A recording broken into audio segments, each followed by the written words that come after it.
everyone on hashtag Be1 Less News and hashtag CDC Whistleblower. This is Be1 Less News number 152 for hashtag SB277 and hashtag mine right now. I am here with the little engine that could, Candace Estave at CEStave, and Timothy Welsh at Tanner's Dad. And we are a team that has been working since August diligently every single day on the hashtag CDC Whistleblower.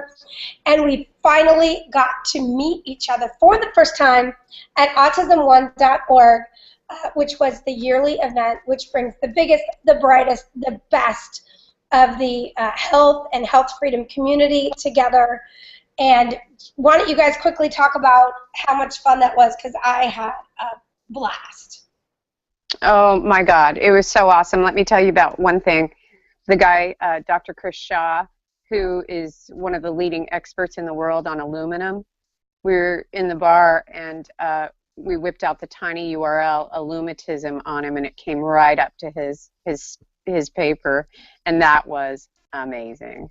That was definitely, I was not there for that, but what a moment to have been able to find the research that's at the top of the research pool for people to understand the role of aluminum in the human body and with vaccines. And because this conference is epic in getting the best of the best people in one place, you're at the bar hanging out with your friends, you meet this guy, the next thing you know, he's the world's expert on aluminum, and you're the world's expert on how to help people find it with the tinyurl.com/alumitism, and it just happens to be his. That's epic. I know. It's epic. What about you, Tim? What was your big moment this weekend, other than hanging with us, of course?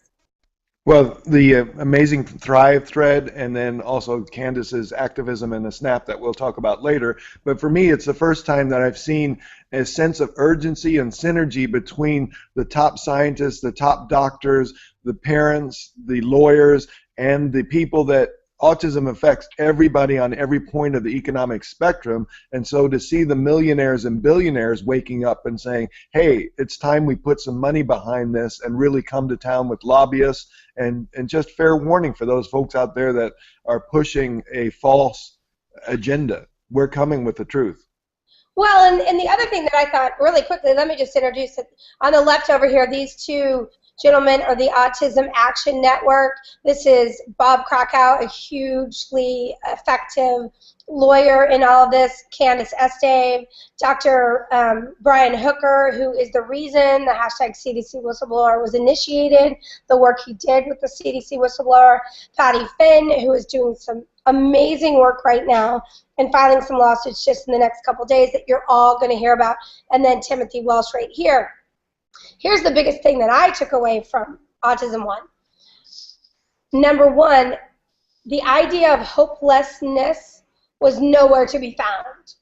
I didn't find anybody at Autism One that, based on their database, was leaving them hopeless. But instead, I found 1,000 people who, because of their diligent research, feel incredibly confident that the truth is coming, that nobody's going to have to inject their kids that doesn't want to, and that real ramifications for the lies and the fraud that's been perpetrated on the American people is coming.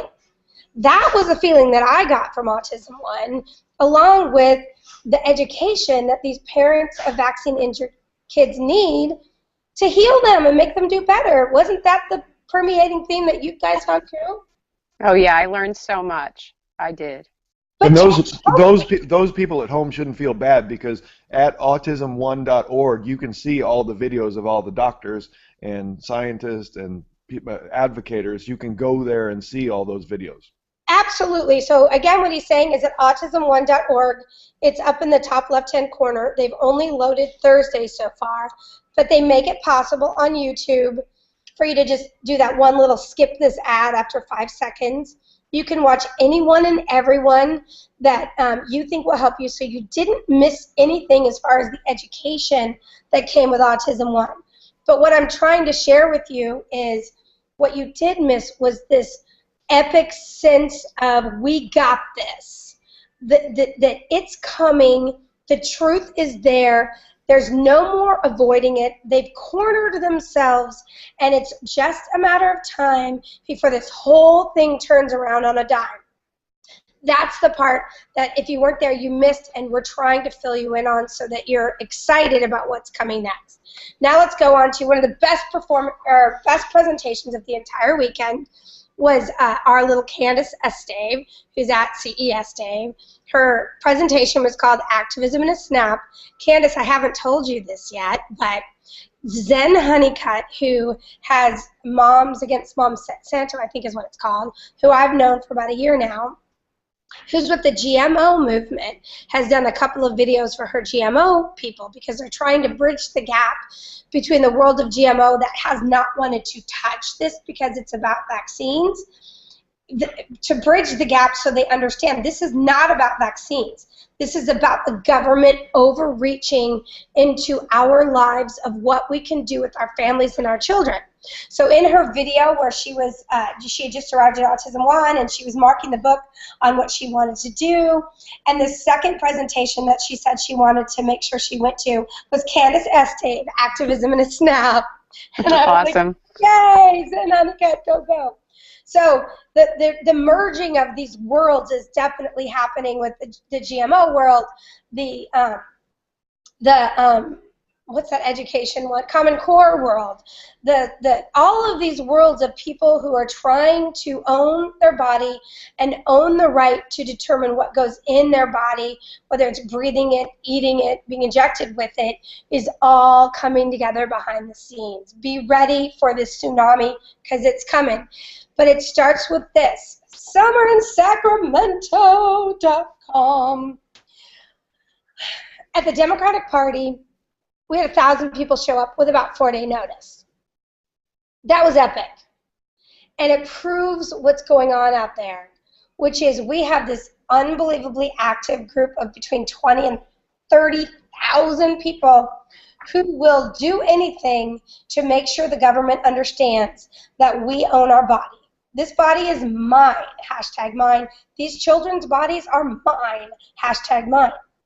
But we seem to have a bit of a breakdown when it comes to these legislators understanding that, let me turn my phone off, sorry about this, that when it comes to these legislators, they're missing the memo that should be telling them, if you vote for these vaccine mandates, you will be met at your primary with a hot little mom who happens to have an unvaccinated, healthy set of kids and is thrilled to become part of the political process.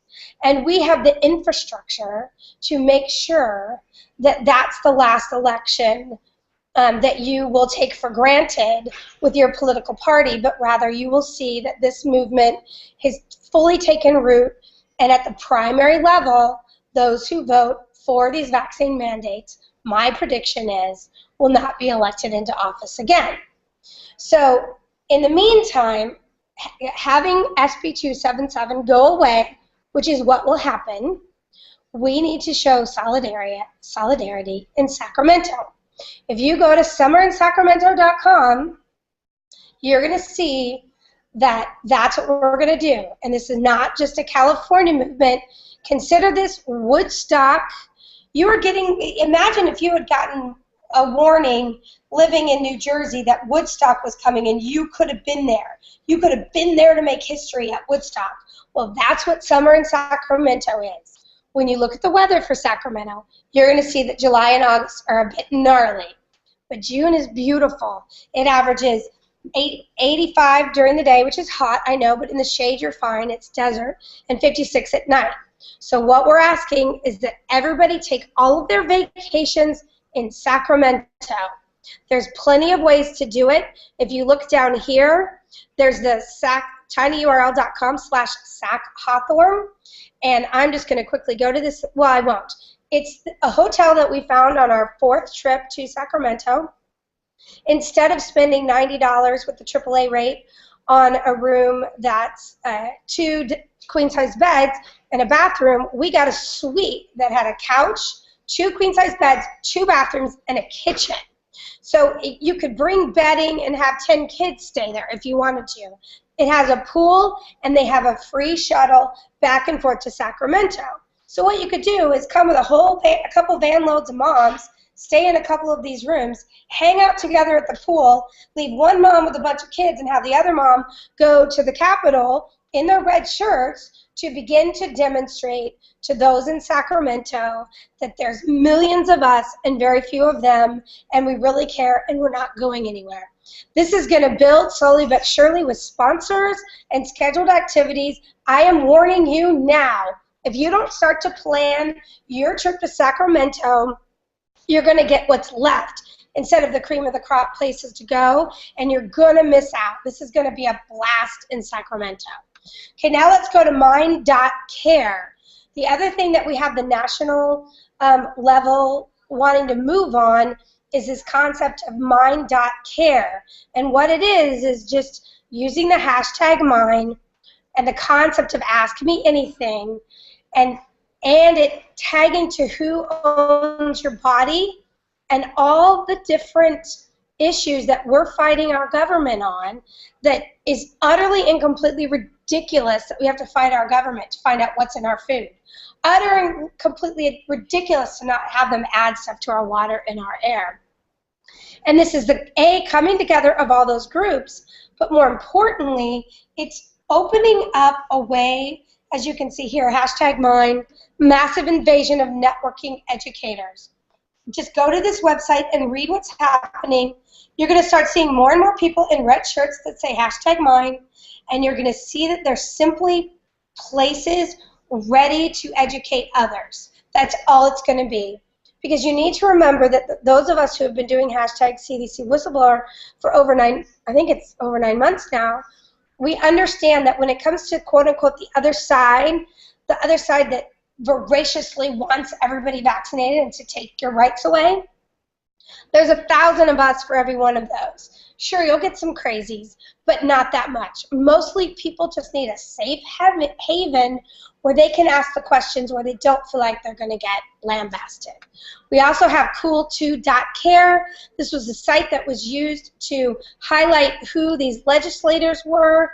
These were all the Democratic assemblymen that we were specifically attempting to meet with about SB 277, and it gives you all the information. The blue meant they voted yes on AB 2109. This means the health committee here. This means judicial. This means they're new. You should feel super excited about all these assembly members being new, because when they are new, not as much money has been spent on their career. So, cool to care. Watch this video that's right here. It's the video from the Democratic Party. It's going to show you that this is not protest. This is owning our body. This is not no on SB 277. This is yes on hashtag mine. This is celebration. This is family fun, and it is and going to be cool to care, and that's what's happening behind the scenes. Now let's go on to b1less.com, the anchor for all of the information, and within the next week, this is going to go from about 1,200 fairly well-defined tiny URLs to about 3,000 really well-defined tiny URLs. But the addition that you're going to need to see is right here, where it says reality check. That is my presentation that I did at Autism One. That will be available on the autism1.org site within the next week. But for right now, this is a presentation, and I'm going to show you right here. This is, again, available on B1 Less. You click here, and you get this presentation. This is the presentation. I collected a bunch of memes off the internet, and I did this presentation twice at Autism One. I did it once in about 55 minutes. I did it once in about 25 minutes. You may want to watch both versions. When I did this presentation, I was targeting activists. I was saying, here's the PowerPoint that you can now use to go out and have meetings with your neighborhood, have meetings with your mommy group, have meetings whenever and however you want. Use this presentation to present the information that they're simply not getting.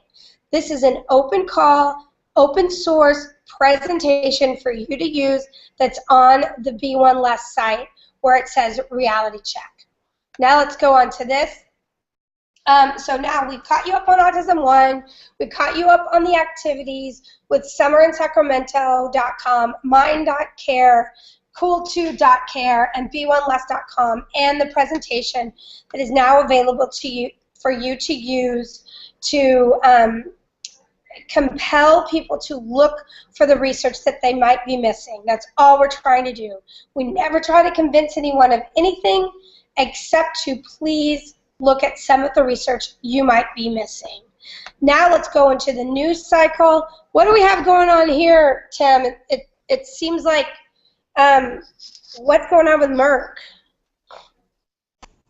We follow the money, and in the month of May, on May 8th, Julie Gerberding sold some stock. So we're going back and looking a little bit at the timing on why in the month when it's supposed to be Autism Awareness Month, when all these mandates are coming down, and then all of a sudden one of the major stakeholders in this whole story is out there cashing in, as you would say, and a bureaucrat is now a multi-millionaire in cash in hand and walking away from the situation. Okay, so this meme looks like, when I look at the dates, December 26th, which is right when Measles Mania happened, when Merck fraud, which is Merck fraud and US vs. Merck, had already happened, and the Measles Mania sent the stock going high, and then the mandates were presented, and that kept it up there, and then there was this massive pushback, and the Merck stock started going down. But that ends on March 19th. So what it looks like is, here's an article that someone found, California legislators flying to Maui to meet with special interest groups. And this is in which share lines. So this talks about a bunch of our legislators going to Maui to talk about, and look right there, Wykowski, or Koski, who was the legislator who said the police powers, are we going far enough, was basically what he said. Okay, now let's see if we can go here. This is Merck Vax Man Lobby, which is in the PowerPoint, and it said Merck promoted school entry mandate legislation, and they got in trouble for it. Here's the actual thing that Vax Man money goes to, and it says, conclusions, although policymakers acknowledge the utility of manufacturers' involvement in vaccination policymaking, industry lobbying that is overly aggressive, not fully transparent, or not divorced from financial contributions to lawmakers risks undermining the prospects for legislations to foster uptake of new vaccines.